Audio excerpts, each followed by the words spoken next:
நீதிமன்றம் தேர்தல் ஆணையப்படி செயல்பட வேண்டும் என்று கூறியிருக்கின்றது. தேர்தல் ஆணையம் உங்களுக்கு காலையிலே தெரியும், உங்களுக்கு நாங்கள் பம்பரம் சின்னத்தை பயன்படுத்த கொடுக்க முடியாதுன்னு சொல்லியிருந்தாங்க. இப்போ நாங்கள் மேல்முறையீடு போகலாம், ஆனால் நீங்கள் தேர்தல் பரப்புரை ஏற்கனவே ஆரம்பிச்சிட்டதுனால, பிற இயக்கங்களும் மற்ற இயக்கங்களும் ஆரம்பிச்சிட்டதுனால காலதாமதம் ஆயிடக்கூடாதுங்கிறதுக்காண்டி நாளைக்கு நாளான்னைக்கு 2 நாளுக்குள்ளே பொது சின்னங்களில் ஏதோ ஒரு சின்னம், அது நாங்கள் ஒரு 2 சின்னங்கள் நாங்கள் இது பண்ணி வச்சுருக்கோம். நாங்கள் அதில் ஏதோ ஒரு சின்னத்தை நாங்கள் போட்டி போடுவோம். அது ஊடக நண்பர்கள், பத்திரிகையாளர்கள் கண்டிப்பாக நாளைக்கு உங்களுக்கு தெரியப்படுத்திடுவோம். நாங்கள் சின்ன இல்லாத ஒரு பின்னடைவாக இருக்கும். கண்டிப்பாக நான் ஏற்கனவே காலையில் பத்திரிகையாளர் சந்திப்பில் இதே கருத்தை சொல்லியிருந்தேன். உங்களுக்கு இன்றைக்கி நீங்கள் ஜனங்க பொறுத்த வரைக்கும் ஒரு வேட்பாளர் மேலே ஒரு நம்பிக்கை ஏற்பட்டுருச்சுன்னா அந்த வேட்பாளருடைய சின்னம் என்னங்கிறது கேட்டு தெரிஞ்சுக்கிட்டு அவங்க வாக்களிக்கிற காலத்தில் தான் நம்ம இருக்கிறோமோ. கிராமங்கள் உள்ளாட்சி தேர்தலில் கிராமங்களில் நீங்கள் பஞ்சாயத்து பிரசிடெண்ட்டு, கவுன்சிலரு, மாவட்ட கவுன்சிலரு, இது மாதிரி இயக்கங்களோட சின்னங்கள் இல்லாமல் புதிய சின்னங்கள், பிரபலம் இல்லாத சின்னங்களை பொறுத்த வரைக்கும் அந்த படிப்பறிவு இல்லாத அந்த ஜனங்களே அந்த கேண்டிடேட்டுக்குள்ள சின்னத்தை தெரிஞ்சுக்கிட்டு போடும்போது இங்கே இன்றைக்கி ஒரு நாடாளுமன்ற தொகுதி இங்கே எல்லாருக்கும் தெரியும், பாஜக மதவாத பாஜகவை எதிர்க்கின்ற ஒரு உண்மையான ஒரு கூட்டணிங்கிறது திமுக தலைமையிலான கூட்டணி. அந்த கூட்டணியை பொறுத்த வரைக்கும் கூட்டணியில் இன்றைக்கி திருச்சிராப்பள்ளி தொகுதியில் மறுமலர்ச்சி திராவிட முன்னேற்ற கழகத்தின் வேட்பாளராக நான் நிற்கிறேங்கிறது.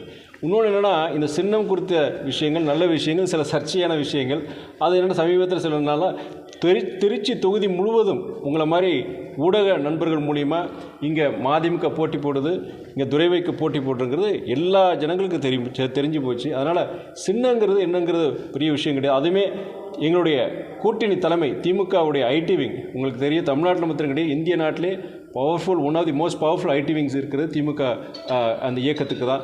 அவங்களுடைய ஐடி விங்கு ப்ளஸ் எங்களுடைய மற்ற கூட்டணி இயக்கங்கள், காங்கிரஸ், விடுதலை சிறுத்தைகள், பொது உடைமை இயக்கங்கள், நிறைய ஒரு வலுவான கூட்டணியை நம்முடைய முதலமைச்சர் அமைச்சிருக்கிறாரு.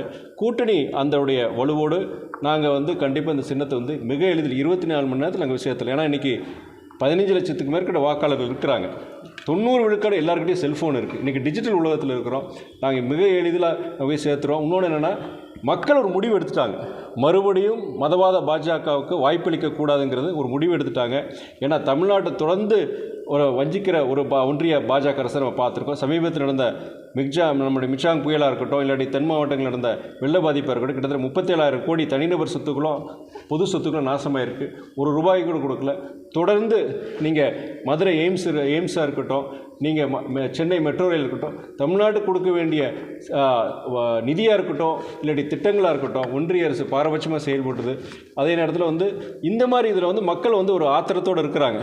அப்போது பாஜகவை எதிர்க்கின்ற உண்மையான அணி திமுக தலைமையிலான அணி, அந்த அணிக்கு நம்ம ஓட்டு போடணும் ஜனங்க முடிவு எடுத்துட்டாங்க. அப்படி இருக்கும் பொழுது இந்த சின்னங்கிறது ஒரு எந்த பின்னடைவும் ஏற்படுத்தாது. நாங்கள் நம்பிக்கையோடு நாங்கள் இருக்கிறோம். நீங்கள் இன்றைக்கி 3 நாளாக நான் தொகுதி முழுவதும் நான் போயிட்டு வரேன். நான் எல்லா இடங்கள்லையும் ஜனங்க பொறுத்த வரைக்கும் எங்களுடைய திருச்சி நாடாளுமன்ற வேட்பாளர் நீங்கள் அப்படின்னு சொல்லிட்டு சந்தோஷப்பட்டு நீங்கள் இங்கே போட்டி போடுறது எங்களுக்கு மிகுந்த மகிழ்ச்சின்னு சொல்லிட்டு வரவேற்கிறாங்க. அதனால் அதே எனக்கு ஒரு நல்ல ஒரு இதாக தான் படுது. நாங்கள் நம்பிக்கையோடு இருக்கிறோம், கண்டிப்பாக நாங்கள் வெற்றி பெறுவோம். ஆனால் தீப்பெட்டி சின்னத்தை பரிசீலிக்கிறதா ஒரு தகவல் வருது, உண்மையான நீங்கள் அதாவது பத்திரிகை தோழர்கள், ஊடக தோழர்கள் பொறுத்த வரைக்கும் நீங்கள் கண்டிப்பாக நாளைக்கு தெரியும். நிறைய பேர் எங்களுடைய இயக்கத்தோழர் ஒவ்வொருத்தரும் ஒரு ஆர்வத்தில் அவங்க சொல்லியிருப்பாங்க. பட் கண்டிப்பாக நாளைக்கு உங்களுக்கு எல்லாருக்கும் கண்டிப்பாக நாங்கள் தெரியப்படுத்திடுவோம், என்ன சின்னங்கிறது தெரியப்படுத்திடுவோம். அதே மாதிரி எடப்பாடி பழனிசாமி திமுகவுக்கு மாற்று அதிமுக தான், நாங்கள் தான் தேர்தல் காலத்தில் 2வது போட்டி அப்படின்னு சொல்கிறாரு. ஆனால் பாஜகவை பற்றி எதுவுமே பேச மாட்டாங்க. நீங்கள் அண்ணன் எடப்பாடியை பொறுத்த வரைக்கும் அவர் வாயாலேயே நீங்கள் சொல்கிறீங்க 2வது இடத்துக்கு நாங்கள் போட்டி போடுற மாதிரி சொல்கிறீங்க. நீங்கள் அவரை பொறுத்த வரைக்கும் அவங்க தேர்தல் காலத்தில் அவங்க இருப்பிடத்தை காமிக்கிறதுக்காண்டி அதிமுக போட்டி போடுறாங்க. எங்களை பொறுத்தவரை முதலிடம் திமுக தலைமையில் கூட்டணி தான் 40க்கு, புதுவை உட்பட 40க்கு 40 நாங்கள் வெற்றி பெற போகிறோம்.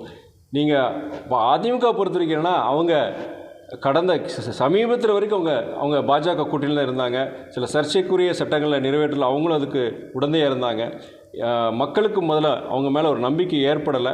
அதில் நாங்கள் பொறுத்த வரைக்கும் என்னென்னா, நாங்கள் அதில் தெளிவாக இருக்கோம். பாஜகவை பொறுத்த வரைக்கும், அதிமுக பொறுத்த வரைக்கும் என்னென்னா, அவங்க அது மாதிரி சொல்லிட்டு வராங்க, நாங்களும் பாஜக எதிர்க்கிறோங்க.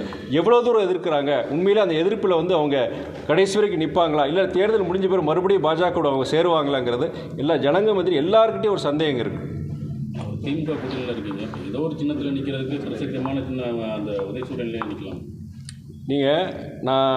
நாங்கள் வந்து இன்னொரு கட்சியோட சின்னம், பொதுவான சின்னம், ஜென்ரல் சிம்பிள்ஸ் வந்து நாங்கள் போட்டி போடும்போது அந்த பிரச்சனை வராது.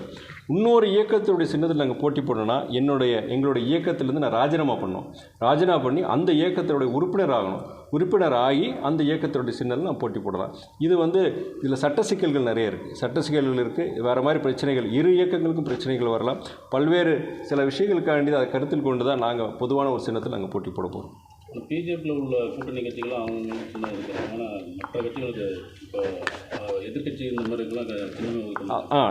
நான் ஏற்கனவே காலையில் சொன்ன மாதிரி, நீங்கள் தமிழ்நாட்டில் மாத்திரம் கிடையாது, இந்தியா முழுவதும் பாரதிய ஜனதாவை எதிர்க்கும் அனைத்து இயக்கங்களையும் அவங்க வந்து அரசியல் ரீதியாக அவங்க வந்து செயல்படக்கூடாதுங்கிற ஒரு இதில் இருக்கிறாங்க.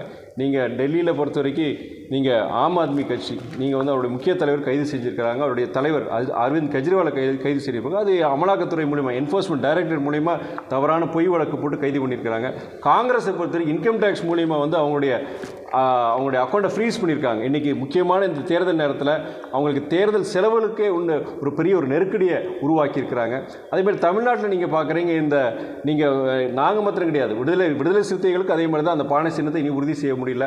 எங்களுக்கு 2 தொகுதியில்னா சின்னம் நாங்கள் கொடுப்போன்னு சொல்கிறவங்க விடுதலை சிறுத்தைகளுக்கு எதுக்கு இவ்வளோ தூரம் காலதாமதம் பண்ணுறாங்க? நாளைக்கு கொடுக்கலாம், மேபி இத்தனை நாள் எதுக்கு காலதாமதம்? அதே மாதிரி நம்முடைய நாம் தமிழர் இயக்கத்துக்கோ கரும்பு விவசாய சின்னம் உங்களுக்கு எல்லாருக்கும் தெரியும். கடந்த பல தேர்தலில் அவங்க கரும்பு விவசாய சின்னத்தில் தான் போட்டி போட்டாங்க, கணிசமான வாக்குலையும் வாங்கினாங்க. இந்த தடவை ஏன் கொடுக்கல? அதுவும் இல்லாமல் மெயினாக அவங்க ஒரு கிண்டல் நையாண்டியாக அந்த ஒரு மைக் சின்னத்தை கொடுத்துருக்குறாங்க. இதெல்லாம் வந்து என்னென்னா, நீங்கள் அவங்களோட ஒன்றிய ஸ்தாபனங்கள், income tax, enforcement director, CBI, இங்கே எலெக்ஷன் கமிஷன் வச்சுருக்கிறாங்க. அதையும் பயன்படுத்திட்டு எதிர்க்கட்சிகள் செயல்படாமல் அதுங்களுக்கு எவ்வளோ அவங்களுக்கு தடைகளை உருவாக்க முடியுமோ அதுதான் பாஜக ஒன்றிய அரசு. இது ஜனநாயகத்துக்கு விரோதமான செயல் தான். நீங்கள் ஜனநாயகம் இல்லாமல், ஜனநாயக நாட்டில் வந்து இல்லை, அதை மொத்தத்தில் ஜனநாயகத்தை இவங்க குழி தோண்டி புதைச்சிருவாங்கங்கிறதுக்கு இது போன்ற செயல்பாடுகளே ஒரு உதாரணம் நான் சொல்லுவேன். நான் எதை விட்டு சின்ன உங்களுக்கு கிடைக்குது. இப்போ திமுக வந்து உங்களுக்கு வேலை செய்வாங்களான ஓட்டு கேட்க நீங்கள் தமிழக முதலமைச்சர், திமுக தலைவர் அண்ணன் தளபதி அவருடைய தளபதி அண்ணன் KN நேரு, அன்பு சகோதரர் உதயநிதி அவர்களுடைய தளபதி, நான் யாரை சொல்லுவேன்னா தம்பி சகோதரர் மகேஷ் பொய்யாமொழியை சொல்லுவேன்.